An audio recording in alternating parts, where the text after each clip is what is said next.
Bonjour à tous, nous nous retrouvons aujourd'hui pour une nouvelle vidéo et nous allons nous intéresser au CRPE, mais aujourd'hui nous allons nous intéresser à l'après-CRPE. Qu'est-ce qu'il se passe après le CRPE, selon bien évidemment mes résultats, mais évidemment selon mes choix aussi.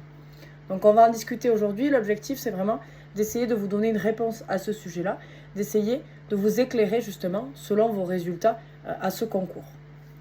Donc ce qui va se passer, c'est que vous allez avoir vos résultats, ou vous les avez déjà eus, d'ailleurs pour certains, et vous allez savoir à quel rang vous avez obtenu le CRPE. Ça peut être en début de liste, ou ça peut être tout à la fin de la liste.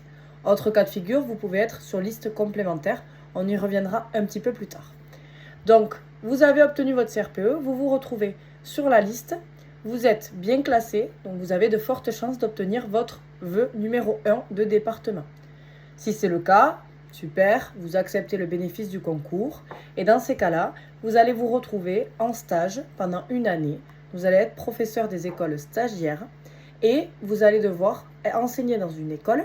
Si vous êtes en reconversion, vous serez à 50%, c'est-à-dire 50% dans votre école et 50% en formation dans l'INSPE du département.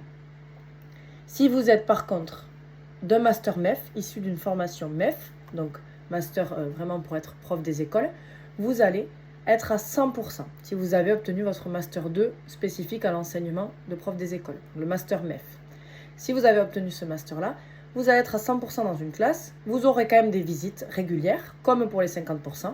Donc il faut compter quand même, moi dans mon département, c'était 7 visites dans l'année, en comptant les profs, tuteurs donc, de l'INSPE, et mon tuteur, ma tutrice, qui était MAT également. MAT et PEMF d'ailleurs.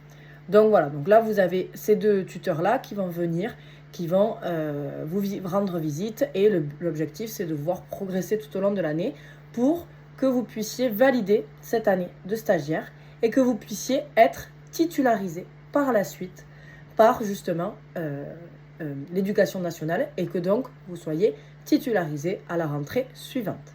Donc c'est ce que je vous souhaite. Si par cas il y avait des petits problèmes pour la titularisation, bon, c'est que vous avez mis un peu de mauvaise volonté parce que généralement, si on se donne les moyens d'y arriver, ça passe quand même. Vous allez valider votre année si vous écoutez les conseils, si vous les appliquez, voilà, si vous êtes quand même là pour apprendre aussi. Si vous êtes fermé et que vous vous braquez à tout, forcément, ça va être plus difficile d'avoir son année. Si vous n'avez pas eu votre année, vous allez avoir une seconde chance. Vous allez pouvoir retenter cette année de stage. Vous allez pouvoir la tenter seulement 2 fois. En tout cas, c'est ça dans mon académie. C'est peut-être ça dans d'autres académies, je ne sais pas. N'hésitez pas à me dire en commentaire si c'est un petit peu différent. Si ce qu'il peut y avoir aussi, c'est que vous n'êtes pas validé par vos tuteurs lors des visites, vous pouvez également avoir un entretien avec un jury de l'académie. Donc moi, je me rappelle que c'était à Bordeaux, du coup, s'il y avait besoin. Bon, ça n'a pas été le cas pour moi, mais s'il y avait besoin, c'était un jury qui se rassemblait, dans lequel justement on délibérait un petit peu. Et donc nous, en tant qu'enseignants, on pouvait intervenir pour justifier telle ou telle décision. Et donc c'était comme un recours un petit peu, si on veut. Voilà par rapport à ça. Donc ça va être dans le cas où vous obtenez votre vœu et que vous choisissez de garder le bénéfice du concours et donc d'aller dans le département qui vous est affecté. Ça peut être aussi votre département numéro 2, moi c'était mon cas, si c'est un département limitrophe à votre département d'habitation, de vie, le département de votre conjoint éventuellement. Donc c'est vrai que vous pouvez accepter, si vous acceptez, vous rentrez dans une année de stagiaire. Et ensuite vous êtes titularisé. Et quand vous êtes titularisé, vous allez devenir T1. Donc en première année, vous aurez toujours des formations. Puis T2, il y aura encore des formations. Et T3, il y aura à nouveau des formations. L'objectif, c'est que ces 3 années suivantes vous permettent de continuer à vous former pour continuer à progresser dans le métier. Pour ceux qui sont en reconversion, c'est important, on ne vous laisse pas livrer à vous-même, vous êtes accompagné. Donc si vous êtes à 50%, ça veut dire que vous êtes 2 sur la classe. Donc moi, dans l'académie, en tout cas dans mon département, on était à 50%, 15 jours en classe, 15 jours en formation, et on inversait entre nous. Et on était en binôme de 2 stagiaires qui étaient en reconversion. Donc 2 50% qui sont mis ensemble. Je sais que dans certaines académies, on est mis en binôme avec un professeur des écoles qui est confirmé, qui a déjà plusieurs années d'expérience. Je sais aussi que dans certaines configurations, ça peut être 2 jours, 2 jours. On fait 2 jours d'école, 2 jours de formation et ainsi de suite. Ça peut être aussi une semaine, voilà. Il y a plusieurs temporalités, ça vous allez le savoir assez rapidement, puisque si vous avez votre concours, vous allez être convoqué dans votre département, vous allez recevoir un mail, ils vont vous convoquer, ils vont peut-être vous demander aussi des choix d'école, des choix de secteur dans le département. Donc moi, j'avais choisi un secteur et donc j'ai eu une école rattachée à ce département. C'est des écoles berceaux, enfin ce sont plutôt des écoles berceaux, qui permettent justement de se former au contact d'une équipe qui vous aide, qui est là pour vous aussi. Donc ça, c'est super. Moi, mon année de stage, elle s'est très bien passée. C'est stressant parce qu'on a de nombreuses visites et parce qu'il faut toujours communiquer avec son binôme. Mais avec mon binôme, moi, ça s'est super bien passé. Et avec l'équipe enseignante autour, c'était vraiment top. J'ai beaucoup appris sur cette année-là et j'ai progressé aussi tout au long de l'année. Et je pense que c'est le but de cette année de stage. Donc voilà, par rapport à ça, ça c'est le cas de figure où j'accepte mon concours. Ensuite, ce qui peut arriver, c'est que vous avez votre concours, mais vous êtes classé assez loin, donc vous ne pouvez pas obtenir votre département, parce que votre département est fortement demandé et que les premiers arrivés sont toujours les premiers servis. Donc les premiers classés auront pris toutes les écoles, tous les postes de ce département-là, et donc vous vous retrouvez en fin de choix, et vous vous retrouvez dans un département que vous n'avez pas dans vos premiers vœux, ni votre premier vœu, ni votre deuxième vœu. Et donc, c'est problématique pour vous parce qu'il faut faire de la route, il faut éventuellement envisager un déménagement, mais ce n'est pas toujours possible selon les contraintes personnelles que vous avez. Donc, ce qui se passe, c'est que vous avez deux choix. Soit vous acceptez et vous allez dans ce département pour plusieurs années en espérant revenir le plus rapidement possible. Bon, je vous assure que parfois ça peut être long de revenir. Moi, je connais des personnes qui ont mis du temps à revenir. Voilà, on ne revient pas l'année suivante. Généralement, il faut quand même attendre au moins 4-5 ans pour revenir, voire plus, selon le département demandé et la popularité de ce département-là. Donc ça, attention à ça. Soit vous refusez et vous retentez le concours une seconde fois. Ou plusieurs fois, si ça fait la troisième fois, c'est la troisième fois. Mais vous retentez le concours une fois encore. Et donc là, la difficulté que vous pouvez avoir, c'est que le risque, c'est de ne pas avoir le concours. Mais, bien sûr, on peut faire mieux et donc obtenir un département qui est plus près de notre lieu d'habitation et donc de notre lieu de vie. Donc ça, c'est important aussi de le prendre en compte, de peser le pour et le contre et vraiment de voir si vous vous sentez capable de revivre une année de préparation du concours. Donc ça, c'est vous qui devez voir. En votre âme et conscience, vous devez choisir vraiment ce qui est le mieux pour vous. Vous avez le droit de concerter vos proches, mais c'est vous qui allez décider à la fin et c'est vous qui allez assumer cette décision. C'est-à-dire, si je retente le concours, il faut que j'assume. Il n'y a pas de souci, j'assume. Je ne l'ai pas, je ne l'ai pas. Je l'ai mieux classé, tant mieux. Je l'ai moins bien classé, parce que c'est possible d'être plus loin aussi parfois. Eh bien, j'accepte, soit je refuse, soit je repasse une année, soit j'accepte et dans ces cas-là, j'ai perdu en retentant. Voilà, l'objectif, c'est vraiment d'essayer de faire mieux, mais il faut voir aussi si c'est possible de faire mieux, parce que si déjà vous avez l'impression d'avoir donné votre maximum et que vous allez refuser le concours et que l'année d'après, il y aura plus de stress parce que vous le retentez, il y aura cette pression qui va peut-être vous peser sur vous, qui va vraiment être un petit peu dur à gérer puisque vous l'avez déjà refusé, alors vous l'aviez obtenu. Donc, avoir à peser le pour et le contre, là, c'est en votre âme et conscience qu'il faudra décider. Donc, voilà par rapport à ça. Et ensuite, ce qui peut se passer, donc, vous n'avez pas le concours. Vous n'avez pas le concours, qu'est-ce que je fais? Là, c'est pareil, deux choix. Je retente le concours l'année suivante. Deux choix, il y en a plusieurs d'ailleurs, il y en a un peu plus que deux. Soit je me propose en tant que professeur des écoles contractuelles, il faut savoir que c'est possible aussi. Je me propose en tant que professeur des écoles contractuelles. Ou, dernière option, j'arrête tout et je pars sur autre chose.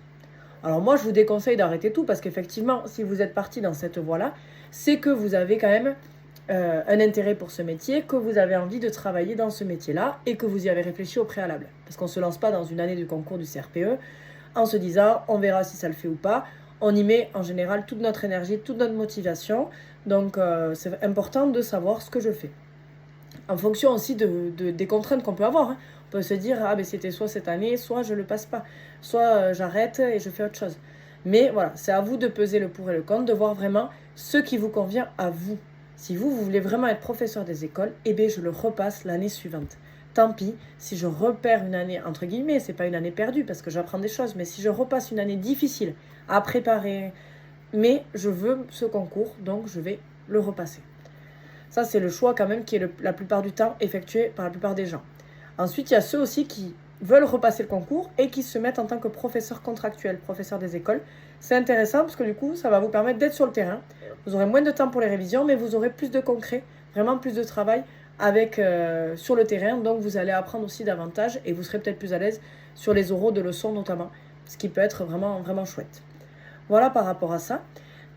Et ensuite, bien sûr, on peut se réorienter et faire totalement autre chose. Moi, je vous déconseille ça parce que si vous êtes là déjà sur cette page, c'est que vous êtes motivé pour être professeur des écoles. Donc moi, j'essaie de continuer à vous publier du contenu. Ne vous démoralisez pas, surtout si vous n'avez pas eu le concours. Ça ne veut pas dire que vous êtes nul, ça ne veut pas dire que vous êtes incompétent. Ça veut seulement dire qu'il y avait des gens mieux classés que vous. Pareil, si vous êtes mal classé, que vous n'avez pas votre département, ce n'est pas votre faute. Vous avez donné votre maximum, peut-être que vous avez fait des erreurs, comme tout le monde. On apprend à l'école la bienveillance avec les enfants, on apprend à leur dire qu'on a le droit de se tromper, j'ai le droit de me tromper, vous avez le droit de vous tromper, tout le monde a le droit de se tromper, et on peut aussi parfois avoir des bonnes notes et se retrouver finalement avec une promotion qui a carburé, qui a eu des très bonnes notes encore meilleures, et se retrouver en bas de classement. Donc surtout ne désespérez pas, ne vous découragez pas parce que vous avez de la valeur, vous êtes capable. Déjà, si vous avez entrepris cette préparation, c'est que vous êtes motivé et ça, c'est hyper important. Ne laissez pas des notes qui peuvent être parfois un petit peu difficiles à encaisser parce qu'on peut avoir des mauvaises notes, c'est vrai. C'est un concours, hein. On peut avoir des très bonnes notes comme des très mauvaises notes. Souvent d'ailleurs, ils tranchent assez rapidement. Donc soit on vous met 20, soit on vous met 3. Donc c'est vrai que ou 5. C'est vrai que ça peut être difficile à encaisser, surtout quand on a eu des bonnes notes avant à l'école aussi. Mais il faut savoir que ça ne remet pas en cause votre valeur en tant que personne et en tant que futur professeur des écoles. Ça ne remet pas du tout en cause ça. Ça remet en cause peut-être qu'à un moment donné, vous avez fait une erreur. Et ça ne remet même pas en cause. Ça signifie que vous avez fait une erreur ou que des gens ont fait mieux que vous aussi. C'est possible, il faut l'accepter. Dans ces cas-là, on redémarre la préparation, on recontinue et tout ce qu'on a vu l'année d'avant va nous servir puisqu'on l'aura mémorisé pour cette seconde année de préparation au concours. Autre chose, si vous êtes sur liste complémentaire, alors c'est arrivé du coup à des amis à moi et c'est arrivé aussi à des gens qui m'ont pris la place un petit peu dans les Pyrénées-Atlantiques, mais bon, on va pas rentrer dans ce débat. Ce qui s'est passé aussi, c'est que moi, à mon année, les gens de liste complémentaire, donc qui n'avaient pas eu le concours, ont été repêchés pour revenir dans leur département parce qu'il y avait des postes en plus finalement qui étaient ouverts, des nouveaux postes pour X ou Y raison. Et donc, au lieu de repêcher des gens qui n'avaient pas eu leur premier vœu, ils ont repêché la liste complémentaire. Donc des personnes moins bien classées qui n'avaient pas le concours sont finalement retrouvées dans le département souhaité. Alors je vous dis pas de tout faire pour retrouver sur liste complémentaire parce que ce n'est pas le cas chaque année. Mais en tout cas, sachez que ça peut exister, donc soyez patients. Peut-être que ça peut évoluer favorablement pour vous, que vous pouvez vous retrouver avec des postes, parce que parfois il y a plus de postes que ceux de la liste principale, et donc les listes complémentaires peuvent être appelées. Voilà par rapport à ça. J'espère que cette vidéo aura répondu à vos questions sur l'après-CRPE. N'hésitez pas à me donner vos retours en commentaire. S'il y a des modifications, des choses qui ont changé, n'hésitez pas à me le dire également. En tout cas, je vous dis à très vite.